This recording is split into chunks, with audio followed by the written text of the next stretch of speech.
Assalamualaikum warahmatullahi wabarakatuh. Perkenalkan, nama saya Susi Apriliani. Saya dari Fakultas Ekonomi Islam dan Bisnis, Prodi Ekonomi Islam, dosen pengampu IMSAR SI MSI. Jadi di sini saya akan menjelaskan materi tentang permintaan, penawaran dan keseimbangan pasar.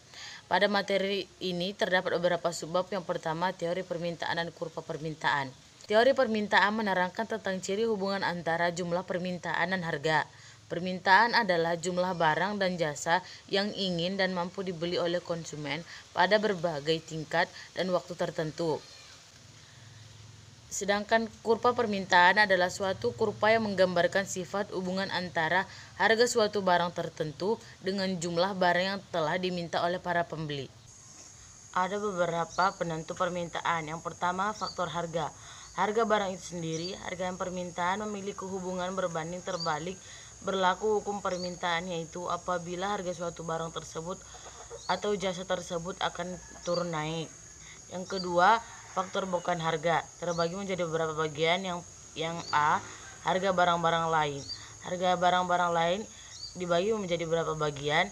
Yang pertama, barang pengganti atau barang substitusi, yaitu barang yang menggantikan fungsi barang lain tersebut. Yang kedua, barang pelengkap atau barang komplementer, yaitu apabila suatu barang yang digunakan bersama dengan barang lainnya, maka dinamakan dengan barang pelengkap. Yang ketiga, barang netral.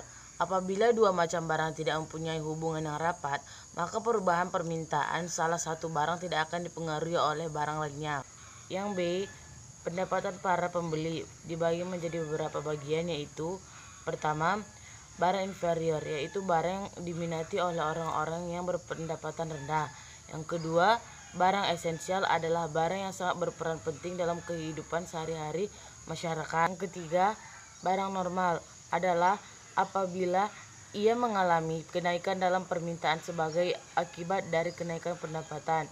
Yang keempat, barang mewah, yaitu barang yang diminati oleh orang-orang yang berpendapatan relatif tinggi. C, distribusi pendapatan juga dapat dipengaruhi corak permintaan terhadap berbagai jenis barang.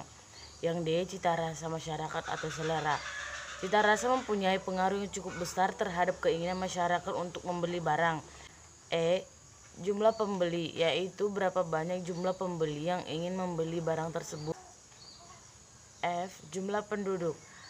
Pertambahan penduduk tidak ingin menyebabkan pertambahan permintaan. G, usaha-usaha produksi meningkatkan penjualan. Yang terakhir, H, ekspektasi tentang masa depan atau harapan. Perubahan-perubahan yang diramalkan mengenai keadaan pada masa yang akan datang dapat mempengaruhi permintaan. Gerakan sepanjang kurva permintaan, yaitu apabila harga barang yang diminta menjadi makin tinggi atau makin menurun, atau juga perubahan atau pergerakan kurva permintaan terjadi dikarenakan oleh faktor harga. Pergeseran kurva permintaan, yaitu kurva permintaan akan bergerak ke kanan atau ke kiri, yaitu apabila terjadi perubahan permintaan yang ditimbulkan oleh faktor bukan harga. Konsep permintaan dalam perspektif ekonomi Islam. Konsep permintaan dalam Islam menilai suatu komoditi atau barang atau jasa tidak semuanya bisa digunakan, dibedakan antara halal dan haramnya. Perbedaan konsep ekonomi Islam dengan konvensional terhadap teori permintaan. Perbedaan utama antara kedua teori tersebut tentunya adalah mengenai sumber hukum dan adanya batasan syariah dalam teori permintaan Islam. Masuk kepada subbab yang kedua, yaitu teori penawaran dan kurva penawaran. Teori penawaran terutama menumpukan perhatiannya kepada hubungan di antara tingkat harga dan jumlah barang yang ditawarkan. Hukum penawaran adalah pernyataan yang menjelaskan tentang sifat hubungan antara harga suatu barang dan jumlah barang tersebut yang ditawarkan para penjual. Seperti ketika menganalisis kurva permintaan, menganalisis kurva penawaran perlu dibedakan di antara dua pengertian, yaitu penawaran dan jumlah barang yang ditawarkan.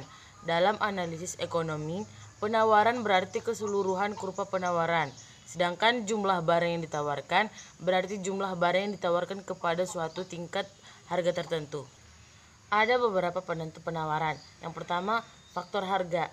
Harga suatu barang selalu dipandang sebagai faktor yang sangat penting dalam menentukan penawaran barang tersebut. Yang kedua, faktor bukan harga. Penawaran Islam adalah barang atau jasa yang ditawarkan harus transparan dan dirinci spesifikasinya, bagaimana keadaan barang tersebut. Adapun Rasulullah dalam melakukan penawaran selalu merinci tentang spesifikasi barang dagangannya, sampai harga belinya pun disebutkan dan menawarkan dengan harga berapa barang tersebut dibeli dan yang akan diperoleh olehnya. C. Titik keseimbangan atau equilibrium pasar. Perhatikan bahwa ada satu titik di mana kurva permintaan dan penawaran saling berpotongan. Titik ini dinamakan dengan titik keseimbangan atau equilibrium pasar. Perpotongan ini disebut harga keseimbangan atau equilibrium price, dan jumlah barang di titik ini disebut dengan jumlah keseimbangan atau disebut juga dengan equilibrium quantity.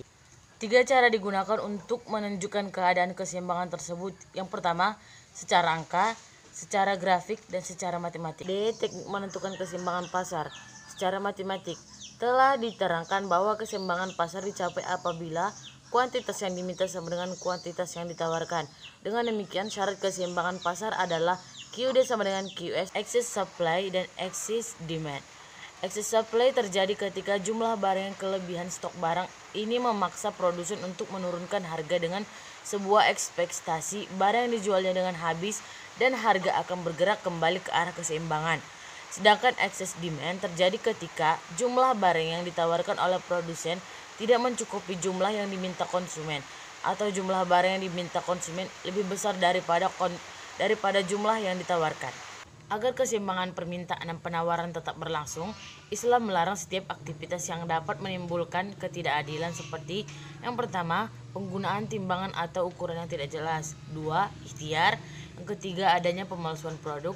4. Talaki rukbar adalah kegiatan membeli barang sebelum pedagang memasuki pasar. Agar keseimbangan permintaan dan penawaran tetap berlangsung, Islam melarang setiap aktivitas yang dapat menimbulkan ketidakadilan seperti yang pertama, penggunaan timbangan atau ukuran yang tidak jelas. 2. Ikhtiar. Yang ketiga, adanya pemalsuan produk. 4. Talaki rukbar adalah kegiatan membeli barang sebelum pedagang memasuki pasar. 5. Bai'an najsi. Harga keseimbangan adalah harga di mana baik konsumen maupun produsen sama-sama tidak ingin menambah atau mengurangi jumlah konsumsi yang dibeli. Masuk kepada sebab yang terakhir, beberapa kasus perubahan keseimbangan. Perubahan keseimbangan pasar terjadi bila ada perubahan permintaan atau penawaran. Jika faktor yang menyebabkan perubahan adalah harga, keseimbangan akan kembali ke titik awal. Tetapi jika yang berubah adalah faktor-faktor ceteris paribus seperti teknologi untuk sisi penawaran atau untuk sisi permintaan, keseimbangan tidak kembali ke titik awal. Baiklah, sekian video saya kali ini. Sekian dan terima kasih. Assalamualaikum warahmatullahi wabarakatuh.